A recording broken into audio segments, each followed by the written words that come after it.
Hi everybody, welcome to my channel. Well, a lot of things happening in the camera world right now. As far as compact cameras go, Canon just announced this new Powershot V1, so it's a real thing, and it looks to me like they're kind of aiming at the Sony ZV-1.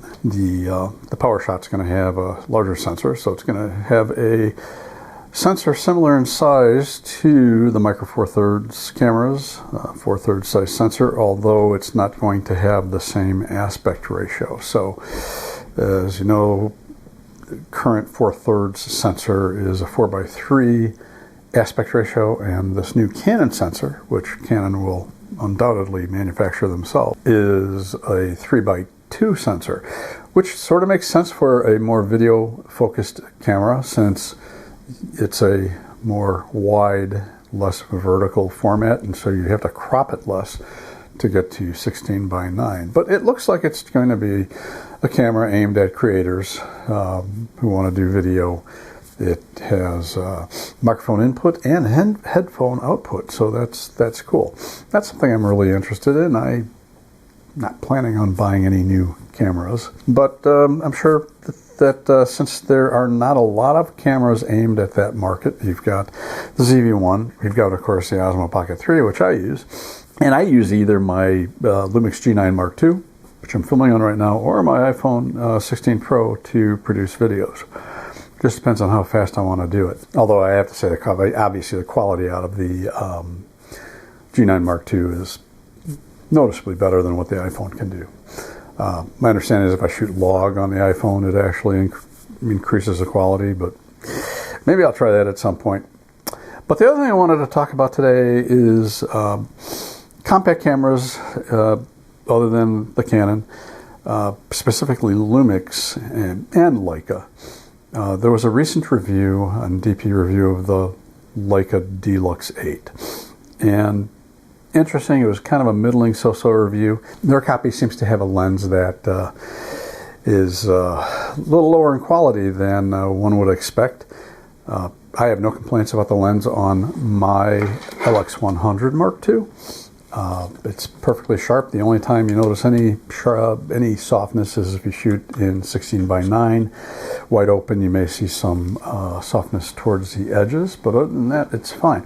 But the thing that was interesting about this review was more in the comments, because there were commenters who said, and I didn't know if this is true, and if anybody knows for sure if this is true, there were commenters that said that on the Leica D-Lux 8, you cannot, in the menu, set the front ring to zoom, which I find kind of weird that you wouldn't do that. And also they say that the Leica does not have step zoom. Now, what's step zoom? Well, on point and shoots, you know, you have a zoom lever, or you have the ring in front, and you can zoom continually, like here with what I'm doing right now. But what I've done is I have set the front ring to control the zoom, but also I have the front ring set to step zoom, so that when I zoom with it, it goes in increments. It goes 24 equivalent, 28, 35, 50, 70, and 75. I hope I'm not getting another cold. That would suck. So I frequently use the front ring on the LX10 Mark II, because I can just, if you just turn it, you don't have to keep turning it. It'll just advance or decrease to the next focal length. So if I just touch it, it'll start to advance. So I like that. I've said this before, and other people actually in those comments on that review have said the same thing. It's like, why not just put a manual zoom on this thing? Because it would be so much simpler. I suppose maybe the feeling with compacts is you want the zoom to retract when you turn the camera off to avoid any damage, but really, I think any photographer that's using a camera like this is going to be advanced enough to know to, retract the lens when they're not going to use the camera. And as in the Fuji X10, X20, X30, which I probably sound like a broken record because I've said this before, those cameras, you turn the camera on by extending the lens manually and then manually zooming. If they do, if Panasonic looks at this Powershot and thinks, oh, we better have something, we better come out with a compact. I don't know that they would do that based on a 4/3 sized sensor camera or a 1-inch sensor camera. But one thing that, and again in the comments of this review, people said the same thing, is that this zoom is just very, very slow. So if I advance it, that's 24, that's 75. It's just very, very slow. Now I have my ZS200 right here, and this has a 24 to 360 millimeter equivalent zoom. But watch how fast that extends through that range. So it's much, much faster. Admittedly, because it's a 1-inch sensor, it's not as big a lens, so it's a little bit less diameter. So that might have something to do with it. But I really think that should they come out with a new LX10 Mark III, they got to do something about that zoom speed, or just put a manual zoom on it. I have to say, I really, with the few downsides of this camera, I really enjoy using it because the images that come out of this are just such, they're so good, you know. And if they updated this and put the 25 megapixel sensor from the G9 II and the GH7 in it with phase detect autofocus, it would be a killer camera. It'd be a killer camera. And of course, update the lens.